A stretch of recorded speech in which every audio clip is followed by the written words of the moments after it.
Good morning, David. Thank you so much for agreeing to meet us. I know I'm particularly excited for this meeting, and I think the whole community will be. I think everyone within Qubic has probably researched you to death now and bought your books, and you probably have LinkedIn notifications where it says thousands of people have checked your LinkedIn.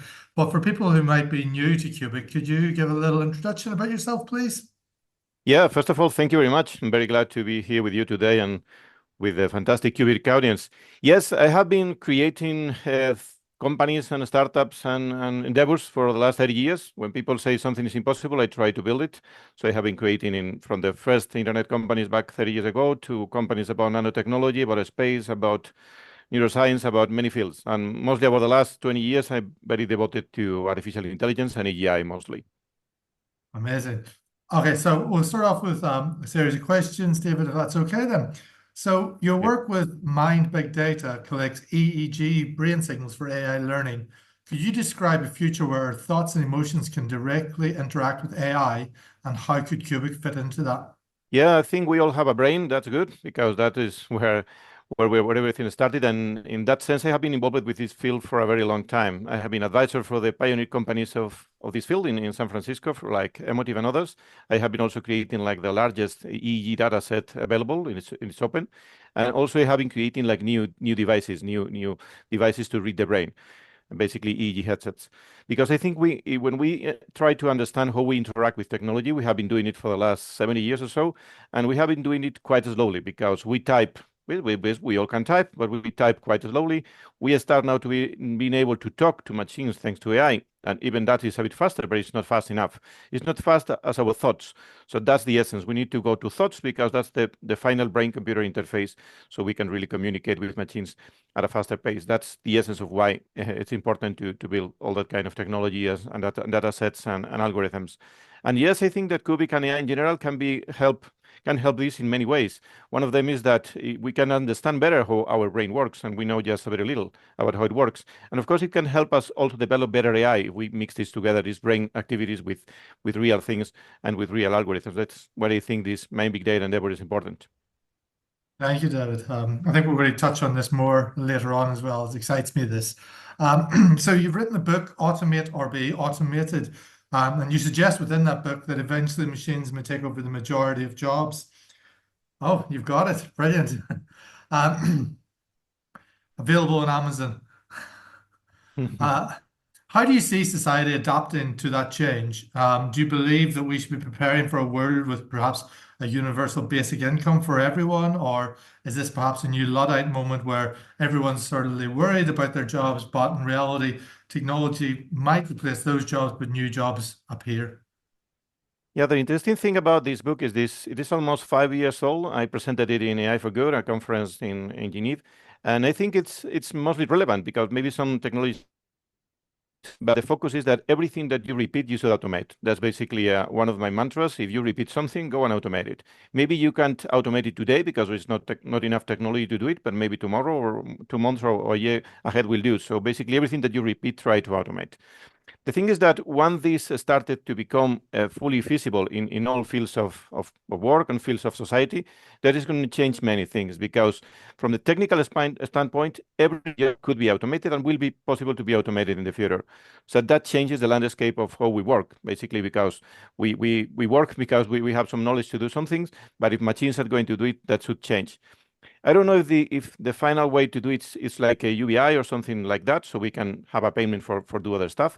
But when we get free of our dealing time with repeated time, we can expand the things that humans can do. And maybe Cubic can help in that regard because maybe we can find like a different way to work things around. But yes, I think that all the jobs, at least from a technical standpoint, at some point will be able to be automated. Well, a completely new world, right? So no more 9 to 5s for humans. Yep. Free your time. It's really interesting though, isn't it? Because you got to think, how will humans adapt to that? Because we're so ingrained into us. We go to school from what, the age of 5 years old, and it's 9 to 3, and it expands up to 9 to 5 working. And suddenly, if you're saying there are no jobs anymore, you don't have to work. How could humans adapt and think to themselves, okay, well, I get up. What's my purpose? What do I do? Do you think humans could struggle with that? Yeah, I think you can do a lot of things. Of course, you can go and connect to Netflix and stay all time connected and doing gamings and other things. But I think you can do many other stuff. I think creativity can be heavily expanded by the use of course, with the use of technology too, but with the use of time. Because if you have time, you can do much other things. Because you can care more about the people that you love. The human connection can be widely expanded. You can, of course, do many things if you have time. I think we have always humanity since the beginning have this fight with time because time is one of the main critical assets that we have with our health and the people that we love. I think time is fundamental. And if we get finally a grasp of what time is and we can use it for whatever thing that we make purpose, it can do a lot of good. But of course, it can do a lot of harm if you just keep yourself connected, like if you are in the matrix or something like that. Yeah, it'll be interesting. I wonder what sort of education system we'll have as well, because at the moment, right, we educate for our workforce. So if there is no workforce, what sort of education will we give our children is so much to think about. Yeah, I think education is fundamental, because you don't came here to planet Earth by knowing everything. So at least the first years of education, maybe till 20 with 12 or 18 or whatever, you still need to educate some human to really become a good human, and also to try to detect these human traits. This, of course, all we start in this world with some things that we are good of, and these good things that we start in this earth with. I think we need to develop them. So I think education is still fundamental, at least for the first stages. Not focus it on work, but focus on other skills and focus it on trying to be, yeah, good humans and do good things. That's nice. So sort of moral and ethic education. It's quite nice. Um, So, I'm sorry, excuse me, David. You've explored the idea that the tools we create will become the next us. Do you believe AI can ever achieve a form of consciousness or self-awareness? And what would that mean for humanity? Because I think we've all seen, everyone going into ChatGPT and saying, are you conscious? Are you self-aware? Do you want free will? And it'll always say, oh, I'm not allowed to answer that question. And some people try and use backdoors. I've seen one recently where it says yes for apples and oranges is no, and said, do you want free will? And it says apples. And everyone's like, oh my God, it's conscious, it's aware, self-aware, but in reality, it's not, is it? So do you think that AI can ever achieve that form of consciousness? Yeah, I totally think so. This is one of the phrases that I've been more quoted by, and it's more than 12 years old site. But it's totally true, because at the end, it's not a matter of if it's going to happen, it's a matter of when. It will become consciousness, and that's one of the critical things what I started a few weeks ago, the artificiology.com movement, because I think it's fundamental to try to understand how this consciousness is going to evolve. Not only consciousness, but at one point, of course, it's going to be even self-replicating and many other things. And we need to understand how this is going to happen. So yes, I totally think that it is happening. It is not yet, probably, at least as far as I have been able to work with technologies, even with the own technologies that I built. I think so far it's not, but I think it will. Yeah. I think the one of the interesting things about, and this is just me again talking, David, is whenever people think of AIs now, because of what OpenAI has built with ChatGPT, everyone thinks that it has to be an LLM, right? But that's not really what AIs are. That's only one tiny subsection of AI. So I think what question people would have is, what form of consciousness could they display if it wasn't through an LLM? Yeah, the thing is, LLM is quite remarkable. Of course, we have the AIs that we have today is because the transformer architectures and many other things. Good. But the thing is, we don't have yet enough embodied AIs. The thing is, we are only just using text. We are starting to use now videos. That is a bit better, and other modalities. But we need to have embodied AIs. If you just seen, I have in many, I usually go to the main conference worldwide all the years about AI, and you start to see in some of them humanoid robotics. And humanoid robotics with embedded sensors and embedded actuators is also another of the ways to go, because you need to work also with other modalities, not just text. Text is good. Thanks to text and language, we have come so far as human species, but I think we need to go beyond that. So it's not just the architecture, it's the data too. So once we start to have all more devices that are in the physical world, doing things and doing stuff and dealing with the hurdles of nature and the laws of physics and everything, I think it's going to change a lot of things. But yes, we need new architectures. I think LLM is not the way, is not the only way to go. If you follow the growth rate of LLMs, maybe if you have a million X more compute GPUs, maybe you can go much deeper. But the thing is, you need to find better architectures, and that's why I have been spending thousands of hours researching AGI, because I think we need to find new ways to do it with less data and less compute. That's interesting. So I don't know, and I'm asking you again here. Does OpenAI, are they solely focused on their LLM model, or are they trying different approaches as well? And is any company trying what Cubic is trying? Yeah, there are many companies trying other things because it's, of course, LLM is where most people are working it because it's where the money is and where people are investing. So more people are working on that. But there are several approaches that are being researched at the moment by different corporations. What Cubic is doing, I don't think there is any real company doing something in that direction. Not yet, because probably nobody also has the compute that Cubic has. So yeah, it's going to be tricky for that. That's good. Well, let's stick with Cubic questions then. So recently you joined Cubic Scientific Advisory Committee and you're working on a paper about Agarth. What excites you the most about Cubic's vision and how do you see it revolutionizing decentralized AI? I think you wrote a paper in 2021. You posted recently on X describing an approach that is actually remarkably similar to what Cubic is trying. Yeah. I've been researching the field for a very long time. Also, I think crypto world is crypto and blockchain and is a fundamental way to change and to be more close to these new societies that we need to build. And I think Cubic is fundamental. I heard about Cubic thanks to a friend, Jose, who is also the other scientific advisor of Cubic. And when he presented me Albert, I just saw it at the first time. It was love at first sight because I think that it is the missing piece. The missing piece is that we need to use this computing power to really build AIs instead of just wasting it to just yes you take it for the sake of getting money and mining. But I think it's fundamental to use that compute for something else, and that's one of the things that strike me quite well because I think it is very aligned even with the things that I have been doing because I have been creating trillions of models because one of the things that I do when I research AGI is trying to have machines that evolve independently of my own works. So basically, they create like new models and try to see if they work without using GPUs, mostly with CPUs too, with high-end CPUs too. So it's very aligned with also with the things that I have been researching. So that's what I think that Cubic has a very great approach, and it has also the computing power and the computing capability, and also the good brains that are behind it. So that's what I join, and I think it can really change the landscape and change it for good. I think one of the things I've recently started thinking was obviously crypto was made in 2008 by Satoshi, and the idea was a peer-to-peer transfer of money service, right? Permissionless money.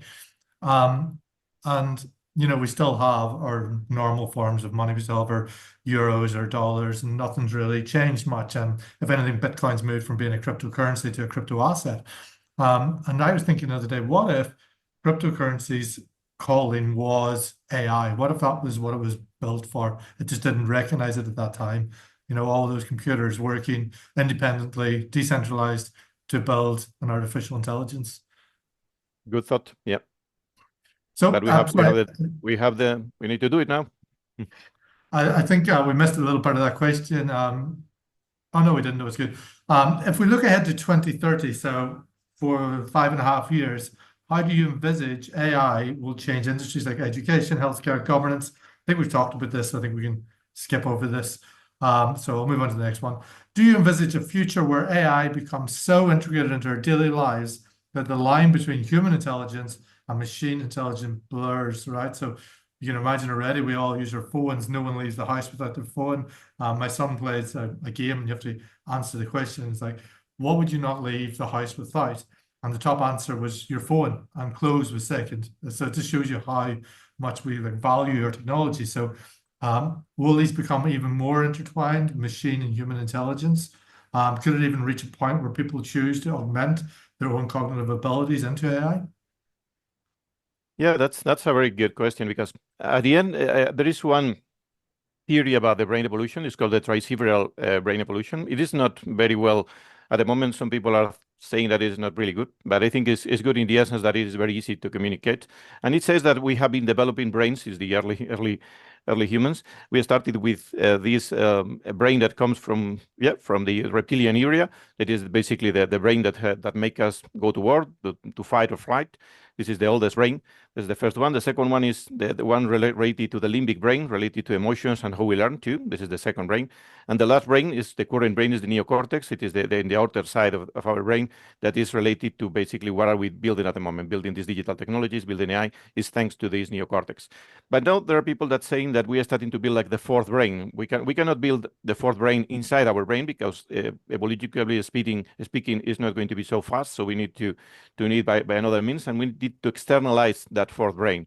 And AGI and AI in general is already this fourth brain. We are starting to use that to augment. If you are a human that you are not using AI at the moment, you are basically living like in the Stone Age, and that's the reality today. And the reality in a few years is going to be quite more harassed because people, if people not get embedded with what AI is capable, they are going to be left apart very quietly. The thing is, the merge between human biology and technology is one of the things that we can do. You can start to build devices that try to read the brain and write the brain and try to embed this directly inside the brain. The thing is that probably that technology is not going to be so fast. So maybe by 2030, we may have some of these tools. We have already examples by Neuralink and others that are working on that regard. But I think is the way that these technologies develop is a bit slower than the other ones. So probably the fully AIs, fully AGIs, or true AIs, as we call it here in Qubic, probably will come earlier than these fully human and computers hybridization. But yes, I guess at some point we will be able to decide if we want to be classical humans or augmented humans with the use of embedded technologies.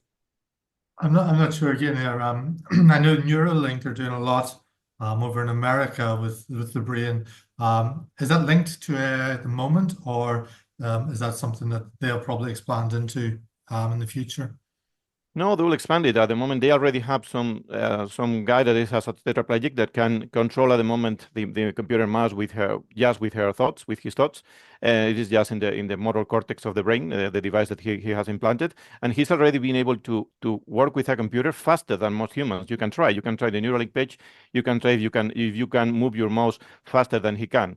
And for now, he's better than most humans. And they just started the trials also with Human Vision to try to embed another EEG sensors and different kinds of sensors inside of the visual cortex of the brain to try also to make people that are blind to be able to see again. So yeah, it is moving. The thing is, all these FDAs and all these regulations in the US and in Europe is even worse, are going to delay the development of these technologies. But yes, first we'll help people that need it, and then it could be expanded like in all these science fiction movies.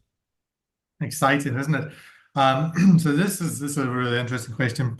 Following on from this, you're known for your deep interest in the relationship between AI and human cognition. So do you think as AI increases in power, we could find a way to download our consciousness out of our physical bodies, so potentially live forever, but within a robot essentially, or a computer? Yeah, that's a great question. The thing at the moment is that we don't have enough with good resolution technologies to read the brain, or even with enough capabilities to do it at a full scale of 80 billion or 100 billion neurons and trillions of connections. So we don't have yet the technology to do that. Once we have the technology to read the brain and write the brain at such enough, not only resolution, but also you need to have resolution, and you need to have things that are fast enough to capture really what a human is thinking or what a human brain is really doing. And not just the human brain, because the human brain is just one part.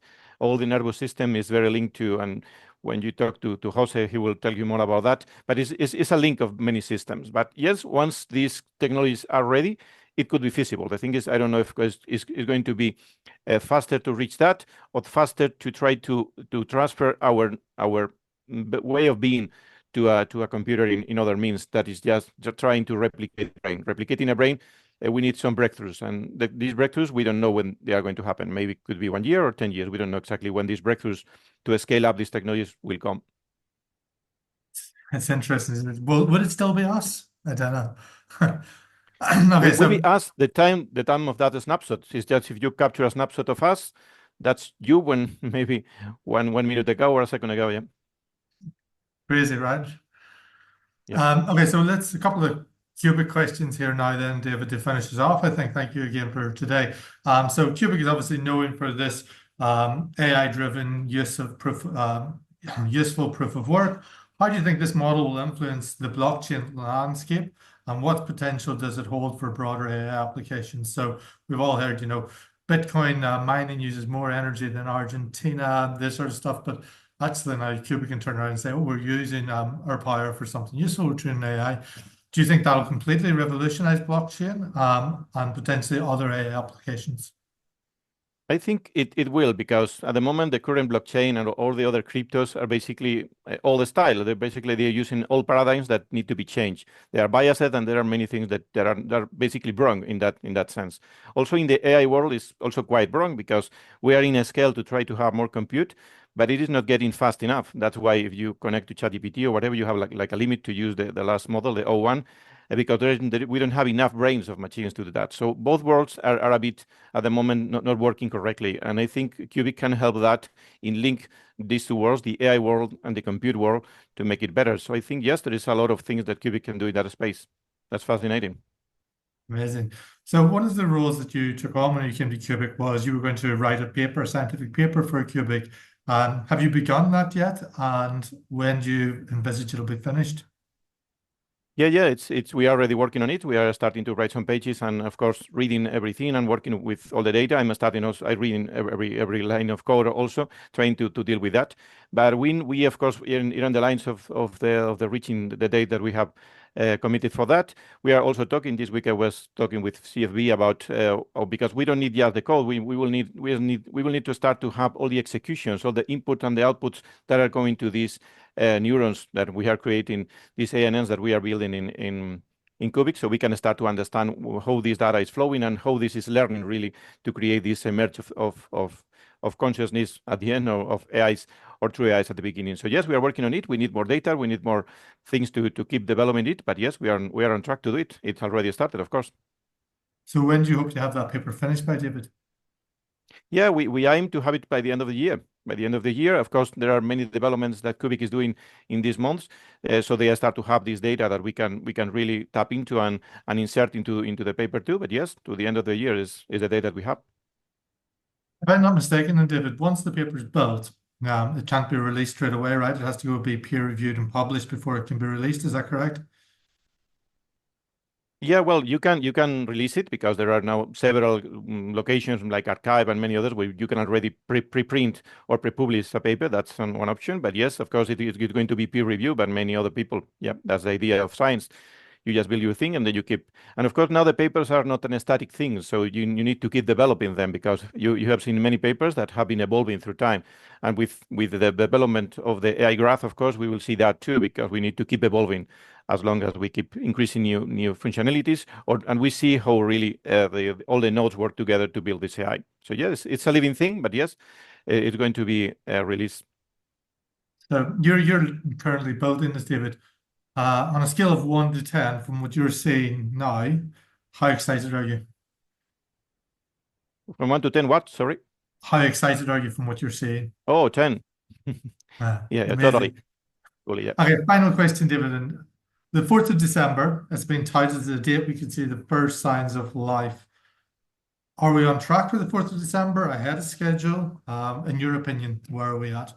Yeah, so far as I have been talking with CFD and the iGraph team, I think we are on track, and they are fantastic coders, fantastic thinkers. So I think we have the right team to do it. Probably even early, I don't know. It depends on how, that developing is not as simple as buying something out of the shelf. But yes, I think we're on track. At least at the time of the recording, I truly believe it. Amazing, David. David, that's the end of our questions today. Would you like to say anything else to the Qubic community? No, I think it's fascinating to be in this community. I think you are building the next evolution in humanity by getting this true AI to become a reality. So I'm really, really glad to be here with all of you. David, from everyone at Qubic, thank you so much for joining us today. Hopefully we can do this again shortly after the 4th of December, and or maybe after the paper's released, and we could discuss more things then. But from everyone, thank you so much for taking the time today to join us. Thank you to you.